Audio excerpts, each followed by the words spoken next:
स्वागत दोस्तों, चलेंगे। सबसे पहले सबसे बड़ी आपको बताएंगे दोस्तों, कांग्रेस पार्टी ने जितेंद्र सिंह के खिलाफ विशेष अधिकार हनन का नोटिस दिया। दोस्तों बताएंगे कैसे मोदी के करीबी व्यक्ति के खिलाफ ही नोटिस दे दिया गया है। इसी के साथ में चलेंगे एक और बड़ी अपडेट की तरफ, जहां पर बीजेपी के सर्वे में उत्तर प्रदेश के अंदर भाजपा को 1-2 नहीं बल्कि 52 से 67 सीटों तक का नुकसान होने को तैयार है। बताएंगे डिटेल में पूरी अपडेट दोस्तों, और एक एक करके चलेंगे। आपकी सारी बड़ी खबर तो सारी बड़ी आप हो जाएंगे दोस्तों। लेकिन उससे पहले अगर आप भी मानते हैं कि राहुल गांधी के खिलाफ मानहानि का मुकदमा करने वाले व्यक्तियों के खिलाफ भी मानहानि का मुकदमा होना चाहिए, तो इस वीडियो को लाइक करके लाल बटन दबाकर चैनल को सब्सक्राइब करके बेल आइकन दबाकर कमेंट बॉक्स में अपनी राय जरूर लिखकर बताकर चलते हैं। सबसे पहले सबसे बड़ी ब्रेकिंग न्यूज अपडेट की तरफ दोस्तों, जहां पर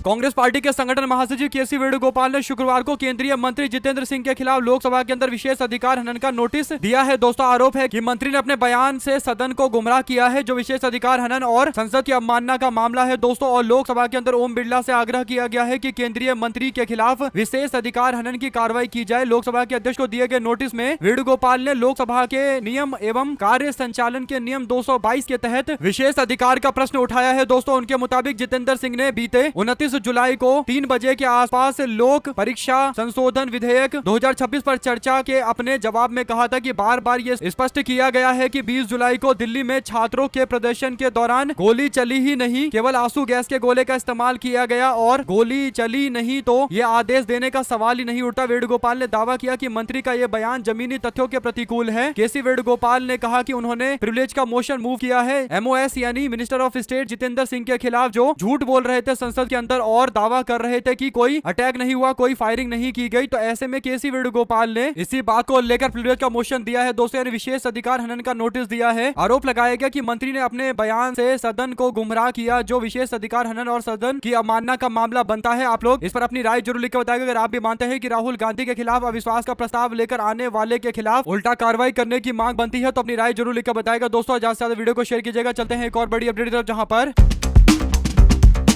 बीजेपी के सर्वे में यूपी के अंदर 52 से 67 सीटों का नुकसान भारतीय जनता पार्टी को हो रहा है दोस्तों। एंटी इनकम्बेंसी से बचने के लिए 35% विधायकों के टिकट काटने का सुझाव उत्तर प्रदेश के अंदर दिया गया है। आपको बता दें कि यूपी विधानसभा चुनाव से पहले बीजेपी की ओर से कराए गए आंतरिक पार्टी के सर्वे में पार्टी को तगड़ा झटका बीजेपी को लगा है। और रिपोर्ट बताती है कि मौजूदा हालात में अगर चुनाव करा दिए गए तो बीजेपी को बहुमत के लिए संघर्ष करना पड़ सकता है, यानी भारतीय जनता पार्टी के लिए स्थिति एकदम डामाडोल हो चुकी है। और ये बीजेपी का ही सर्वे बता रहा है। उत्तर प्रदेश में अगर बीजेपी के सर्वे में 70 सीटों का नुकसान भाजपा को हो रहा है, तो असलियत में 140 प्लस सीटें बीजेपी नुकसान में जा रही है। इसका मतलब 35% से ज्यादा विधायकों के टिकट काटने पड़ेंगे, जो बहुत बड़ा मामला है। और क्या बीजेपी ये हिम्मत जुटा पाएगी दोस्तों, ये देखने वाली बात रहेगी। आप लोग की इस पर जो भी राय है लिखकर जरूर बताएगा, और ज्यादा से ज्यादा वीडियो को शेयर कीजिएगा। चलते हैं एक और बड़ी अपडेट की तरफ, जहां पर विपक्षी सांसदों ने शुक्रवार को संसद परिसर के अंदर राम मंदिर चढ़ावा चोरी को लेकर प्रदर्शन किया दोस्तों। और सांसद पप्पू यादव पुजारी के वेश में दान पत्र लेकर दान पेटी लेकर पहुंचे दोस्तों। राहुल गांधी समेत विपक्षी सांसदों ने दान पेटी में चंदा डाला और साथ ही विपक्षी सांसद बैनर लेकर पहुंचे, तो इसमें अमित शाह संसद से गायब क्यों है ये लिखा हुआ था। और लोकसभा की कार्रवाई 11 बजे शुरू हुई दोस्तों, लेकिन विपक्ष के हंगामे के कारण 12 बजे तक स्थगित कर दिया गया। 12 बजे दोबारा शुरू होने पर लोकसभा में जन्म मृत्यु पंजीकरण बिल 2026 ध्वनि मत से पास किया गया और लोकसभा और राज्यसभा 3 अगस्त के लिए स्थगित कर दिया गया दोस्तों। वहीं पर कांग्रेस पार्टी ने केंद्रीय मंत्री जितेंद्र सिंह के संसद में दिए गए बयान को लेकर उनके विशेष अधिकार हनन का प्रस्ताव पेश किया है। सिंह ने कहा था कि जंतर मंतर और संसद मार्च में प्रदर्शनकारियों पर फायरिंग नहीं हुई थी। साथ साथ चलते हैं एक और बड़ी अपडेट की तरफ, जहां पर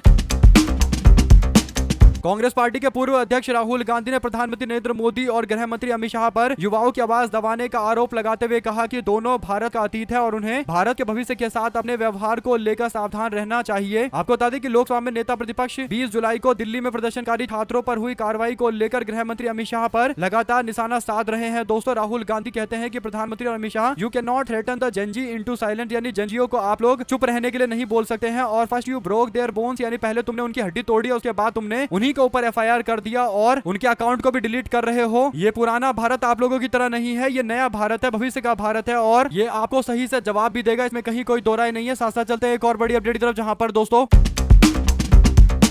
दिल्ली दंगा के इस मामले को लेकर बड़ी अपडेट सामने आ रही है दोस्तों। जेल से बाहर आएंगे उमर खालिद, जमानत याचिका पर दिल्ली पुलिस को नोटिस, इस दिन होगी पूरी सुनवाई। खालिद के वकील ने कहा कि गिरफ्तारी के बाद वह उसकी तीसरी जमानत याचिका है, उसने मामले में अंतरिम जमानत का भी अनुरोध किया है। पीठ ने कहा कि खालिद की याचिका पर 27 अगस्त को सुनवाई करेंगे। दरअसल दिल्ली उच्च न्यायालय ने उत्तर पूर्वी दिल्ली में 2020 में हुए दंगे के मामले को लेकर आरोपी उमर खालिद की जमानत याचिका पर शुक्रवार को दिल्ली पुलिस से जवाब मांगा है दोस्तों। न्यायमूर्ति प्रतिभा एम सिंह और न्यायमूर्ति न्यायमूर्ति विकास महाजन की पीठ ने मामले में नोटिस जारी करते हुए दिल्ली पुलिस को 2 सप्ताह के भीतर जवाब दाखिल करने को कहा। दोस्तों खालिद के वकील ने कहा कि गिरफ्तारी के बाद यह उसकी तीसरी जमानत याचिका है। उसने मामले में अंतरिम जमानत का भी अनुरोध किया है। दोस्तों पीठ ने कहा कि वह खालिद की याचिका पर 27 अगस्त को सुनवाई करेंगे और इसी दिन सह आरोपी शर्जील इमाम की जमानत याचिका भी सुनवाई के लिए सूचीबद्ध की गई है। दोस्तों खालिद ने अधीनस्थ अदालत के 4 जुलाई के उस फैसले को चुनौती दी है दोस्तों, जिसमें उनकी जमानत याचिका को खारिज कर दिया गया है। दिल्ली पुलिस की ओर से पेश अतिरिक्त सॉलिसिटर जनरल एसवी राजू ने कहा कि अधीनस्थ अदालत ने इसी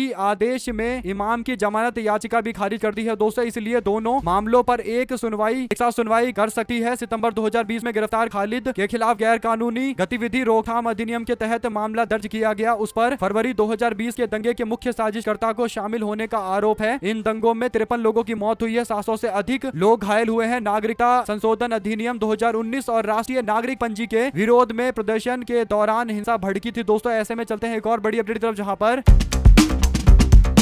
लोकसभा ने शुक्रवार को जन्म और मृत्यु के पंजीकरण संबंधित कानून में संशोधन के प्रावधान वाले विधेयक को विपक्षी दलों के सदस्यों के हंगामे के बीच बिना चर्चा के पारित कर दिया। दोस्तों राज्यसभा में बीते 29 जुलाई को यह विधेयक पारित किया गया और गृह राज्य मंत्री नित्यानंद राय ने लोकसभा के विपक्ष के हंगामे के बीच जन्म और मृत्यु के पंजीकरण संशोधन विधेयक 2026 को पारित करने हेतु इसे पेश किया है। दोस्तों इस दौरान विपक्षी दलों के सदस्य दिल्ली में प्रदर्शनकारी छात्रों पर पुलिस की कार्रवाई और राम मंदिर के चढ़ावे की कथित चोरी के मामले को लेकर नारेबाजी कर रहे थे। सदन ने बिना चर्चा के ध्वनि मत से विधेयक को पारित कर दिया और विपक्षी सदस्यों ने विधेयक पर अपने संशोधन भी पेश नहीं किए। दोस्तों बीते 20 जुलाई के केंद्रीय मंत्रिमंडल ने विधेयक को मंजूरी दी थी। इसे 29 जुलाई को सदन में पेश किया गया था। इस विधेयक का उद्देश्य जन्म और मृत्यु पंजीकरण अधिनियम 1969 2023 में संशोधित की धारा 13(3) और संशोधन करना है दोस्तों, ताकि विलंब से होने वाले पंजीकरण के प्रावधानों को और अधिक कड़ा बताया जा सके। मौजूदा प्रावधान के तहत यदि जन्म और मृत्यु का पंजीकरण एक ही वर्ष से अधिक की देरी में कराया जाता है तो इसके लिए जिला मजिस्ट्रेट, डीएम और उपमंडल जिला मजिस्ट्रेट, एसडीएम तथा अन्य कृषि कार्यपालक मजिस्ट्रेट के आदेश की आवश्यकता होती है। विधेयक में देरी की अवधि के आधार पर 2 स्तरीय मंजूरी व्यवस्था का प्रावधान किया गया है। साथ ही साथ